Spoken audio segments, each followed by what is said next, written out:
Pemirsa, penyidik Barreskrim Polri menangkap 4 tersangka. Satu diantaranya warga negara Cina berinisial QR yang berperan sebagai pengendali 7 situs judi online. Penangkapan keempat tersangka pun beserta barang bukti uang senilai hampir 15 miliar rupiah. Penyidik Barreskrim Polri mengungkap masih ada 3 buron yang dikejar dari jaringan judi online dengan modus perusahaan agregator.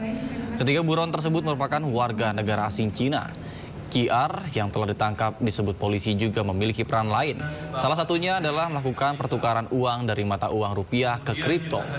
Dalam kasus ini, Barreskrim Polri juga menyita total uang lebih dari 190 miliar rupiah dari ratusan rekening penampungan judi online yang ditangani penyidik selama Januari hingga Mei 2025. Sudah disampaikan langsung dari PPATK, ada 39 laporan informasi. Jadi beberapa LHA PPATK yang diserahkan dari PPATK, kita serahkan ke Diksus, kemudian dibuatkan laporan informasi untuk ditindaklanjuti. Kalau yang kaitannya dengan judi online dan sebagainya bisa diserahkan kepada Cyber. Informasi dari LHA dan D tersebut juga ditindaklanjuti dengan menerbitkan 18 laporan polisi dan ada beberapa mekanisme yang dilakukan dalam penanganannya. Mekanisme yang pertama adalah menggunakan mekanisme Perma nomor 1 tahun 2013. Kemudian kita juga melakukan penyidikan tindak pidana perjudian online dan juga melaksanakan penyidikan dalam rangka tindak pidana pencucian uang. Dari 18 laporan tersebut, Barreskrim Polri telah melakukan pemblokiran dan penyitaan terhadap 164 rekening senilai sekitar 61,1 miliar rupiah. Sehingga sampai saat ini total rekening yang sudah ditindaklanjuti oleh Barreskrim Polri sejumlah 865 rekening dengan nilai sekitar 194,7 miliar rupiah. Ini yang terkait dengan LHA yang diberikan oleh teman-teman dari PPATK yang sudah ditindaklanjuti. Yang lainnya masih dalam proses sudah, dan salah satu yang muncul adalah perjudian online. Ini yang harus selalu kita lakukan upaya-upaya untuk melakukan pemberantasan.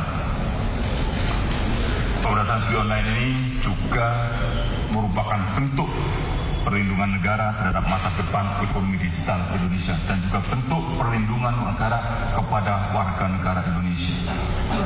Saya menghimbau kepada saudara-saudara yang masih bermain judi, tolong ketemu dengan teman-teman media.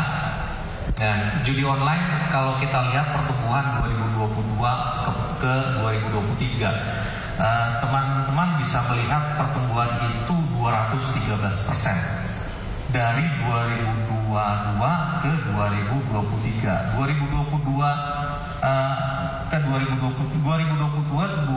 200 sekian triliun, perputarannya 2023 sampai 327 triliun. Pertumbuhan sampai 213%. Setelah DES dikeluarkan, setelah rapat berulang kali koordinasi diperkuat kami dengan teman-teman Barreskrim dalam satu DES yang sama, komitmen Astacita Pak Prabowo kita realisasikan. Pertumbuhan tahun ini kita tekan sampai 10%. Bayangkan, sebelumnya tumbuh 213%, sekarang tumbuh 10%. Ini sudah jauh lebih baik. Tahun 2024 saja pertumbuhan judi online itu sampai 981 triliun. Pertumbuhan judi online sampai 981 triliun. PPATK memprediksi sampai tahun 2024 kemarin pertumbuhan bisa ditekan dengan keseriusan kerja sampai 440 triliun. Ya, tidak sampai 981, tapi bisa ditekan sampai 440 triliun. Tapi ternyata hasilnya jauh lebih baik. Kolaborasi seperti yang Pak Kabar Reskrim sampaikan tadi menghasilkan hasil yang jauh lebih baik. Pertumbuhan berhenti di 359 triliun. Pertumbuhan dari 327 berhenti di 359 dari prediksi 440 triliun. Dan itu prestasi kolaborasi. Pemirsa, seorang anggota diduga polisi yang disandra massa mahasiswa saat unjuk rasa Hari Buruh ini akhirnya dibebaskan. Pembebasan Sandra berlangsung tegang lantaran massa yang menduduki kampus Universitas Diponegoro sempat melempari batu ke arah polisi.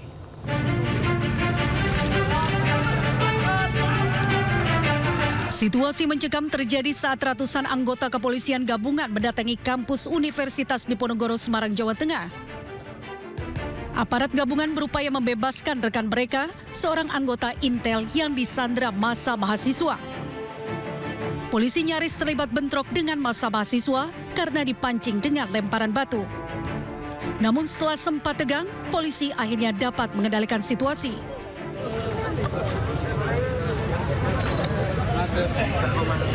Kemudian setelah berkoordinasi dengan demonstran, akhirnya anggota Intel polisi yang disandra dapat dibebaskan. Disandranya anggota Intel lantaran massa mahasiswa meminta polisi agar rekan mereka yang ditahan polisi saat unjuk rasa segera dilepaskan. Sifatnya koordinasi, namanya kita jalin hubungan relasi, koordinasi karena ada salah satu KPK yang ada di dalam. Akhirnya langsung kita selesai, anggota bisa dikeluarkan dan kembali ke Mapolres. Kemudian setelah sandra dibebaskan, massa pendemo akhirnya dibubarkan dan pulang dengan damai dengan dikawal polisi. Hingga saat ini, polisi masih memeriksa 14 pendemo yang terlibat kericuhan demo hari buruh. Polisi menduga massa dari anarko yang bertujuan untuk membuat situasi menjadi anarkis. Dari Semarang, Jawa Tengah, Wisnu Wardana, iNews melaporkan. Kita ke informasi berikutnya, pemirsa. Polda Metro Jaya berhasil mengungkap kasus penipuan online dengan modus jual beli saham atau kripto internasional. Total kerugian kasus tersebut mencapai lebih dari 18 miliar rupiah. Dires Siber Polda Metro Jaya Kombes Pol Roberto Pasaribu menjelaskan para tersangka melakukan aksinya dengan modus jual beli saham atau aset kripto secara fiktif. Korban tersebar di sejumlah daerah seperti Jakarta, Jawa Timur, dan Yogyakarta. Berdasarkan perhitungan sementara, kerugian yang diakibatkan dari kasus tersebut mencapai 18 miliar rupiah. Polisi sudah menangkap 2 tersangka yang terlibat dalam kasus ini, meliputi SP, pria warga negara Indonesia, kemudian ada YCF, pria warga negara Malaysia. Dari keterangan tersangka, mereka melakukan kegiatannya di Malaysia. Saat ini Polda Metro Jaya berkoordinasi dengan Divisi Hub Interpolri dan Interpol untuk melakukan penyelidikan lebih lanjut. Mohon tampilan aplikasinya ditampilkan slide-nya. Ini salah satu contohnya dengan nama Morgan Asset Group LTD. LTD artinya limited. Mereka ini menawarkan perdagangan saham yang menyerupai nilainya ketika itu dilakukan aktivasi sama seperti perdagangan di pasar bursa. Jadi nilainya sangat mirip karena ini kita duga saat ini yang bersangkutan atau pelaku menggunakan beberapa teknologi yang juga mengcopy dari kegiatan yang sebenarnya. Jadi maksudnya ada perdagangan saham real, ini mereka melakukan perdagangan saham yang palsu.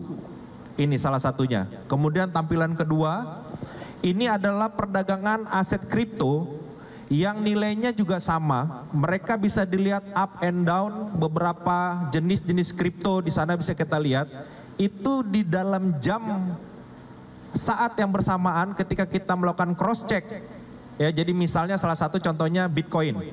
Bitcoin nilai rupiah atau nilai US-nya berapa, itu akan sama yang ditampilkan di aplikasi ini dengan yang bisa kita lakukan checker di tempat aplikasi-aplikasi yang lain.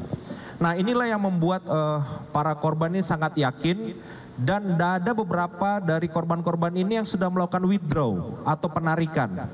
Jadi ketika mereka memasukkan uang senilai 500 juta, akan dihitung keuntungan 150%-nya, mereka boleh untuk menarik. Dan itu diberikan oleh pelaku untuk memberikan ketertarikan. Setelah mereka melakukan withdraw, kemudian akan ditawarkan, mau nggak menjadi grup yang eksekutif dengan nilai limit minimal 1 miliar, ya, atau 100.000 mata uang Singapura atau mata uang dolar. Jadi itu yang mereka tawarkan, sehingga korban melakukan top up. Setelah itu mulai penipuan-penipuan yang berlaku disampaikan. Bahkan di beberapa aplikasi ini salah satunya korban tersebut diyakinkan untuk mendapatkan pengajaran terlebih dahulu.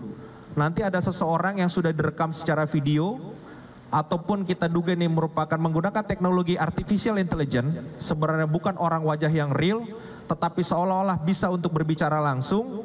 Ini yang melakukan semacam pembelajaran kepada korban, sehingga korban juga merasa sangat yakin. Jadi tidak hanya ditampilkan aplikasinya, tidak ditunjukkan lalu lintas transaksi keuangan secara benar, tetapi juga diberikan pengajaran. Jadi dibuat seolah-olah ini seperti layaknya transaksi perdagangan kripto atau perdagangan saham yang nyata.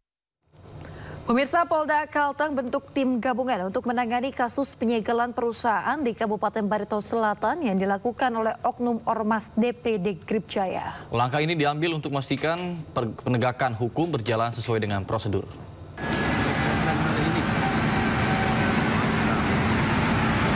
Inilah video viral yang memperlihatkan aksi penyegelan yang dilakukan oleh oknum Ormas DPD Gripjaya Kalteng terhadap sebuah perusahaan di Kabupaten Barito Selatan, Kalimantan Tengah. Menyikapi kejadian tersebut, Kapolda Kalimantan Tengah, Irjen Pol Irwan Kurniawan, langsung memerintahkan Direktorat Kriminal Khusus, Direktorat Kriminal Umum, dan Kosubdit Jatanras membentuk tim guna melakukan penyelidikan, membackup Polres Barito Selatan. Pihaknya akan melakukan penindakan hukum secara tegas dan tetap menjunjung keadilan, sehingga permasalahan apapun yang terjadi di masyarakat harus diselesaikan dengan proses hukum. Kami akan melakukan penegakan hukum secara tegas dan tetap menjunjung keadilan. Oleh sebab itu, permasalahan apapun yang terjadi, rekan-rekan sekalian, negara kita ini negara hukum. Sehingga permasalahan yang ada di masyarakat itu diselesaikan dengan melalui proses hukum. Kegiatan-kegiatan yang menyimpang aturan hukum, saya sudah perintahkan secara tegas, kita akan proses secara hukum dengan tegas.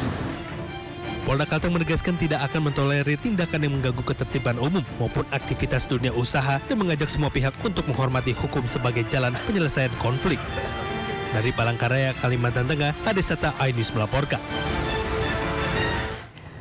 Pemirsa, polemik yang melibatkan Ketua Ormas Gripjaya Rosario de Marsal alias Hercules dengan Gubernur Jawa Barat Deddy Mulyadi menyeret sejumlah jenderal purnawirawan. Perang komentar di media sosial pun tak terhindarkan antara Hercules Sutioso dengan mantan Panglima TNI Gatot Nurmantio.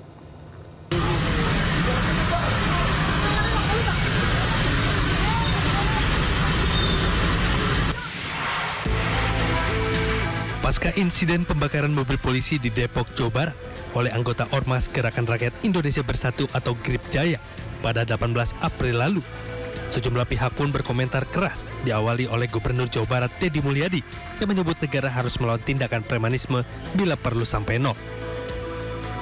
Dan dipastikan juga bahwa premanisme harus semakin susut bila perlu sampai nol, zero premanisme, dan kita tidak bisa melakukan kebijakan itu sekaligus hilang. Ucapan Deddy Mulyadi ini kemudian dibalas oleh juru bicara Gripjaya, Rasman Arif Nasution. Dia mengultimatum Gubernur Jawa Barat tersebut untuk tidak bermasalah dengan ormas pimpinan Hercules itu. Pesan ketua umum kami, ya, kami tidak pernah ganggu Anda. Ormas kami juga tidak pernah ganggu Anda. Jadi jangan ganggu ormas dan jangan ganggu kami. Mantan Gubernur DKI Jakarta sekaligus Purnawirawan TNI, Sutioso ikut berkomentar terkait hal ini. Sutioso pun setuju jika ada revisi Undang-Undang Ormas. Saya sangat mendukung ya. Pak Tito Mendagri mau merevisi Undang-Undang Ormas ini ya. Bukan tingkah laku mereka saja yang harus dievaluasi ya, tetapi juga cara berpakaian gitu. Saya itu tidak nyaman ya melihat ormas-ormas berpakaian yang terkesan lebih tentara dari tentara gitu kan. Pasukan khusus misalnya ya. Hercules yang mendengar kata-kata Sutioso pun tersulut. Ia bahkan menyebut Sutioso sudah bawa tanah. Pak Sutioso apain? Pak Sutioso itu udahlah, nggak usah menyinggung-nyinggung ormas. Sudahlah, kalau saya bilang bahasa kayak mulutnya udah bau tanah. Ya, nggak usah nyinggung-nyinggung kita. Orang boleh takut sama Pak Sutioso, kalau saya nggak takut. Kalau dia menyinggung kita, saya bilang Anda mulutnya udah bau tanah, udahlah. Berdoa, meminta kepada Allah SWT, tinggal nunggu sementara mau dipanggil sama Allah. Pernyataan-pernyataan Hercules pun membuat mantan Panglima TNI Gatot Nurmantio gerak. Ingat, kau dulu TPU. Kau bisa di Jakarta pakai apa? Sudah pengalaman juga yang bawa kamu ke sini. Kok ngomong seenaknya kayak gitu? Tidak sopan. Sudah jadi raja. Kamu itu kan preman, memakai pakaian ormas. Tak sampai di sini saja. Terbaru Hercules menyampaikan permohonan maaf ke Sutioso namun tetap menantang Gatot Nurmantio. Sutioso ya menyinggung masalah ormas gitu loh. Nah, tapi saya minta maaf untuk buat Pak Sutioso. Saya minta maaf kepada Pak Sutioso, minta maaf sebesar-besarnya kepada Pak Sutioso dan kepada anak cucu dan keluarga semua. Karena Pak Sutioso dari Komando Pasukan Khusus Baret Merah. Saya sangat hormat dan saya sangat kagum sama beliau. Atas kesalahan saya kemarin salah mengucap itu, saya minta maaf sebesar-besarnya. Sampai ke cucu-cucu aku minta maaf. Tapi Gatot, saudara Gatot, Nurmantio, Anda, saya tidak takut sama Anda. Saya tidak menghargai Anda. Hercules mengaku tidak terima disebut Gatot melakukan premanisme. Dia juga merasa tidak memiliki salah terhadap mantan Panglima TNI tersebut. Tim Liputan AINUS melaporkan. Kita beralih ke informasi lain, pemirsa. Komisi Pemberantasan Korupsi KPK menyita mobil mewah milik mantan Gubernur Jawa Barat Ridwan Kamil. Mobil tersebut hingga kini belum dibawa ke rumah penyimpanan benda sitaan negara karena masih berada di bengkel. Komisi Pemberantasan Korupsi menyita mobil mewah milik mantan Gubernur Jawa Barat Ridwan Kamil yang diduga terkait kasus korupsi pengadaan iklan di Bank BJB. Mobil bermerek Mercedes-Benz tersebut hingga kini belum dibawa ke rumah penyimpanan benda sitaan negara karena masih berada di bengkel. Namun KPK menegaskan proses hukum terus berjalan karena mobil tersebut terkait kasus korupsi yang merugikan negara hingga 220 miliar rupiah. Oh ya, tentu dari kita punya ada namanya pengelola barang bukti, itu mungkin secara berkala akan mengecek kendaraan tersebut sampai sejauh mana kondisinya, dan tentunya kalau seandainya kendaraan itu sudah layak dan bisa untuk digeser ke Rubasan, pasti akan digeser oleh penyidik ke Rubasan. Itu bengkelnya di Bandung? Bengkelnya saya belum terinfo di mana, tapi pasti di Jawa Barat lah. KPK masih mengatur waktu untuk memanggil dan memeriksa Ridwan Kamil sebagai saksi. Dalam kasus ini, KPK telah menetapkan 5 orang tersangka kasus dugaan korupsi di BJB, yakni 2 orang dari BJB dan 3 orang dari pihak swasta. Hingga saat ini, penyidik KPK sudah menyita total 26 unit kendaraan roda 2 dan roda 4 dengan berbagai merek. Dari Jakarta, Wenda Nura, Ahmad Putra, Sutrisno, AINUS melaporkan. Pemirsa, Panglima TNI Jenderal Agus Subianto membatalkan keputusan mencopot Letjen Kunto Arif Wibowo.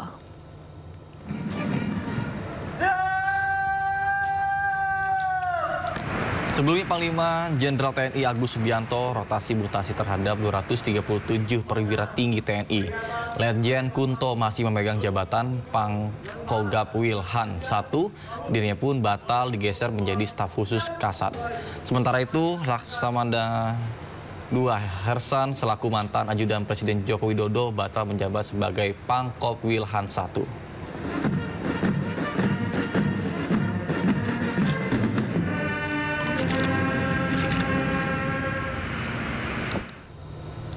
Menindaklanjuti padamnya listrik di seluruh wilayah Bali, PLN telah melakukan perbaikan gangguan kelistrikan di Bali. Pemirsa, kurang dari 30 menit setelah kejadian, suplai listrik sudah kembali normal secara bertahap. Menurut Direktur Distribusi PLN, Adi Priyanto, indikasi gangguan terjadi pada sistem penyaluran atau transmisi yang ada di PLN dan bukan akibat serangan siber.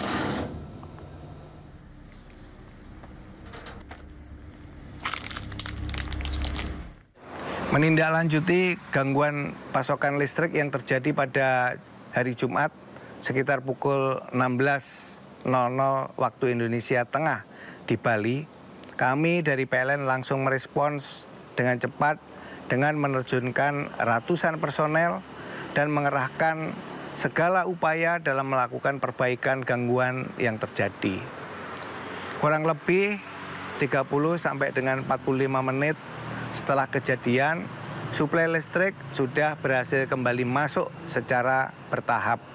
Sehingga pada tengah malam ini sekitar 1,6 juta pelanggan atau hampir 90% pelanggan yang terdampak sudah berhasil dipulihkan kembali. Kami memastikan pelayanan